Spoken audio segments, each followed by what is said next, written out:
Good morning, Ian Crouch with your 8:30 Hunter News update. A man remains in a critical condition in hospital after being shot during a fight at Aberglasslyn last night. Police say the 34-year-old became involved in an altercation with three men outside a home on Golden Whistler Way at about 11:15 when he was shot in the stomach. The trio fled in a white Mitsubishi Magna, which was later found on fire at Talara. The victim was airlifted to the John Hunter Hospital. A two-storey shed and granny flat at Muswellbrook has gone up in flames for the second time in just over a week. Firefighters were called to the Scott Street property just before midnight to find the structure well alight. They took about 90 minutes to fully extinguish the fire, which left the dwelling in ruins.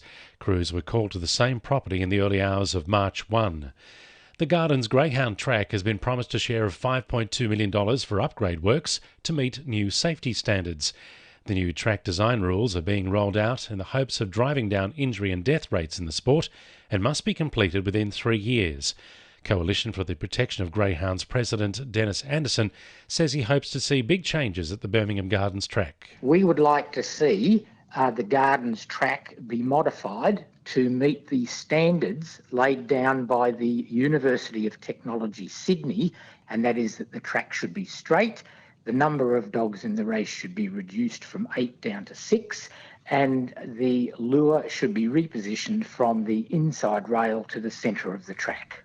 There's a campaign to stop controversial celebrity chef Pete Evans from appearing at an event in Newcastle. A petition's been launched after it was revealed the anti-vaxxer is a guest speaker at a natural healthcare seminar in November. The petition organisers say he shouldn't be given a physical platform. Event organisers say people should be able to make up their own minds about whether to attend. The state government is asking small, medium and regional businesses across the Hunter for feedback on how they can better utilise local goods and services. $5 million was set aside in last year's budget to help businesses across a range of sectors, including communications and construction, secure more government contracts. Business Hunter CEO Bob Hawes is urging locals to complete a government survey to hopefully see more money injected into the local economy. We're really hoping that businesses in the Hunter region participate, given the enormous amount of opportunity there is when you consider the extent of government spending across the state of New South Wales. Therefore, this sort of opportunity to give them feedback to understand where those issues are might allow better opportunities for businesses to participate into the future. 2NURFM Sport. Jets Games record holder Ben Kantarowski is eager to get back on the field after being sidelined since November with a nerve problem.